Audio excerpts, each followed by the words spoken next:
કેમ છો બધા એસ્પિરન્ટ્સ જે ઘણા ટાઈમથી રાહ જોઈ રહ્યા છે કે ક્યારે ભરતી આવે મોટી ભરતી. તો તમારા માટે ખુશ ખબર છે, તમારા માટે એક મોટી ભરતી આવી ગઈ છે. એટલે બધા માટે, આપણા બધા માટે એક ભરતી આવી ગઈ છે જે ટ્રિપલ એસબી વાળાએ બહાર પાડી છે, ગુજરાત ગૌણ સેવા પસંદગી મંડળ. બરાબર. તો જેમાં ક્લાસ 3 લેવલની ગ્રુપ એ અને ગ્રુપ બીમાં વેકેન્સી છે. બરાબર. જે છે 4,500 કરતાં વધારે. આમાં તમે જોઈ શકો છો head clerk, senior clerk, office assistant એવા ઘણા બધા પદ માટે ભરતી આવી ગઈ છે. તો આપણે જોઈએ કે ભરતીનું ફોર્મ ભરવાનું ક્યારથી ચાલુ થશે. આ ફોર્મ ચાલુ થશે, તમારે જઈને ભરવાનું છે ojas.gujarat.gov.in પર. આજે 4 તારીખ છે, તો આજે 4 તારીખ 2 વાગ્યેથી ફોર્મ ભરવાનું ચાલુ થઈ જશે. ક્યાં સુધી? 31/1/2024 સુધી. આ મહિનાની છેલ્લી તારીખ સુધી તમે ઓનલાઈન ફોર્મ ભરી શકો છો. આ વિવિધ જગ્યાઓ આપી છે. જુનિયર ક્લાર્કમાં 2018 જેટલી જગ્યાઓ છે, જે ઘણા પ્રમાણમાં સારી છે. સિનિયર ક્લાર્કની 532 છે, head clerk, office assistant, junior clerk, sub registrar, બરાબર. કુલ ટોટલ 4,300 જેટલી જગ્યા છે. તો જે પણ તૈયારી કરતા હોય, ઘણા ટાઈમથી તૈયારી કરતા હોય વિદ્યાર્થીઓ, તેમના માટે ઘણી સારી ભરતી છે. તો અત્યારથી મંડી પડો બધા, અને ફોર્મ ભરવાનું ચાલુ થઈ ગયું છે આજથી. આજે 2 વાગ્યાથી ચાલુ થઈ જશે. બરાબર. તો આપણે જોઈએ કે જે સિલેબસ આપ્યો છે, સિલેબસમાં ઘણા બધા ચેન્જીસ છે, ઘણા બધા ચેન્જીસ કર્યા છે. આ વય મર્યાદા તમે જોઈ લેજો તમારી રીતે કે તમે કઈ કેટેગરીમાં છો અને તમને કેટલી વય મર્યાદાનું છૂટ મળે છે. બરાબર. શૈક્ષણિક લાયકાતમાં આપણે જોઈએ તો સ્નાતકની પદવી હોવી જોઈએ, એટલે કે તમે ગ્રેજ્યુએશન કોઈ બીમાં કમ્પ્લીટ કરેલું હોવું જોઈએ. કમ્પ્યુટરની જાણકારી હોવી જોઈએ, કે તમને બેઝિક જે કમ્પ્યુટર નોલેજ છે તો એ તમને આવડવું જોઈએ. ગુજરાતી અથવા હિન્દી બંને ભાષાનું પૂરતું જ્ઞાન હોવું જોઈએ. ગુજરાતી કાં તો હિન્દી, તમને બેમાંથી કોઈ બી એક લેંગ્વેજ સારી રીતે આવડવી જોઈએ, કાં તો બંને આવડતી હોય તો વધારેમાં વધારે સારું છે. પછી જોઈએ આપણે આનો સિલેબસ. એક મિનિટ, આપણે એનું પગાર ધોરણ જોઈ લઈએ કે હેડ ક્લાર્ક છે તો એનો 40,000 ફિક્સ પગાર.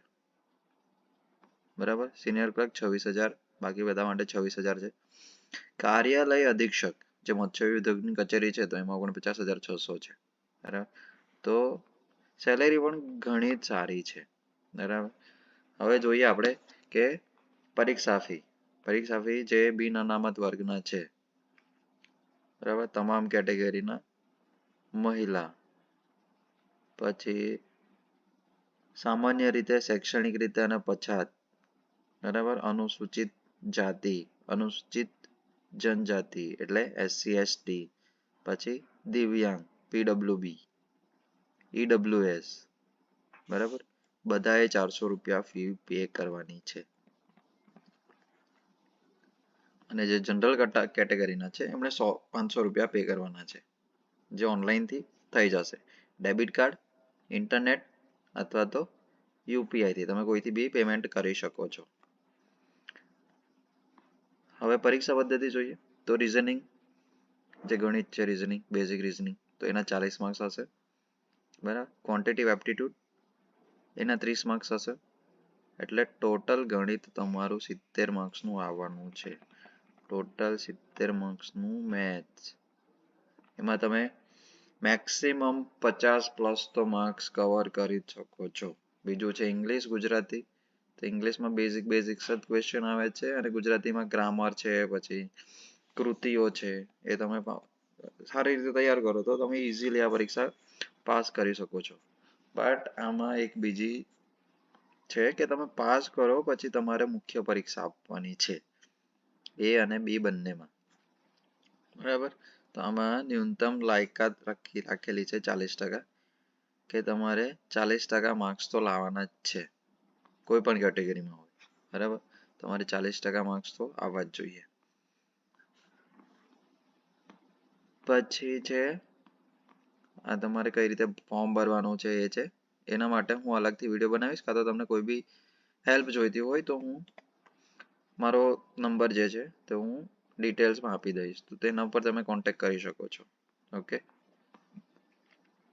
અને ખાસ વાતનું ધ્યાન એ રાખજો કે તમારો ફોટો અને સિગ્નેચર જે અપલોડ કરો છો તો એ 15 KB ની સાઇઝ કરતાં વધુ હોના જોઈએ. બીજી ઘણી બધી શરતો છે, બરાબર, સ્પોર્ટ્સ માટેને ઘણી બધી, તો એ તમે એકવાર જોઈ લેશો. બરાબર. હવે આપણે જોઈએ જે મેઇન એક્ઝામ આપવાની છે, જે મેઇન એક્ઝામ જે 200 માર્કની હશે અને 2 કલાકની હશે.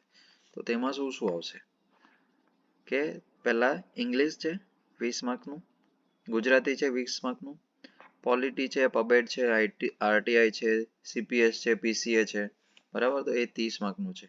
તો આમાં આ જે છે મેઇન એક્ઝામ, તો એ જીપીએસસી ની તૈયારી કરતા હોય તો એમના માટે વધારેમાં વધારે સારું છે. એ લોકો ઇઝીલી ક્રેક કરી શકે છે, કેમ કે એ લોકો ઘણા ટાઈમથી તૈયારી કરી રહ્યા છે. બીજું છે હિસ્ટ્રી, જિયોગ્રાફી, કલ્ચર, એના 30 માર્ક્સ આવશે. પછી કરંટ અફેર્સ વિથ રીઝનિંગ, તો એના 30 માર્ક્સ આવશે. બરાબર. તો એ આ બે વસ્તુ ઇન્ક્લુડ કરી છે. બીજું છે રીઝનિંગ,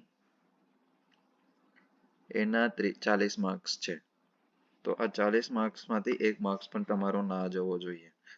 આમાં તમે ઇઝીલી 40માંથી 40 કવર કરી શકો છો. જો તમારું મેથ્સ સારું હોય, રીઝનિંગ સારું હોય, મેન્ટલ એબિલિટી તમારી સારી હોય તો તમે આ ઇઝીલી ક્રેક કરી શકો છો. બસ આ એકદમ ઇઝી છે, એમસીક્યુ પદ્ધતિ છે. બરાબર. બીજું છે ગુજરાતી પરીક્ષા માટે ડિસ્ક્રિપ્ટિવ પેપર છે. બરાબર.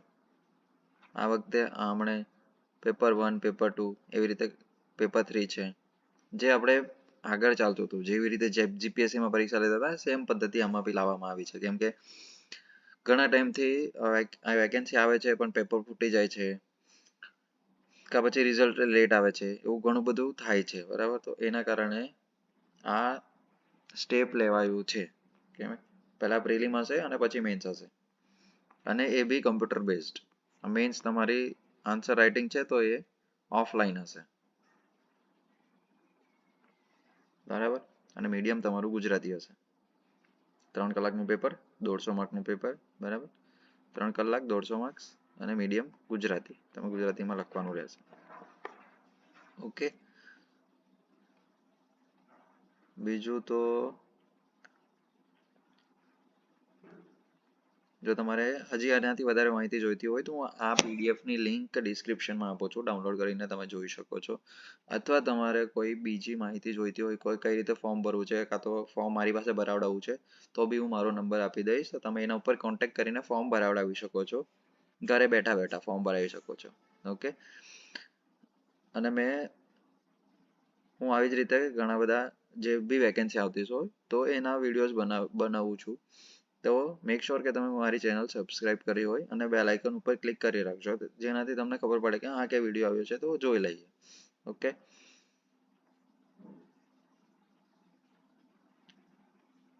Thank you. આટલું જ કેવું છે મારે. બાકી તમને ના ખબર પડતી હોય તો નંબર આપ્યો છે તો એના ઉપર તમે કોન્ટેક્ટ કરી શકો છો. Thank you.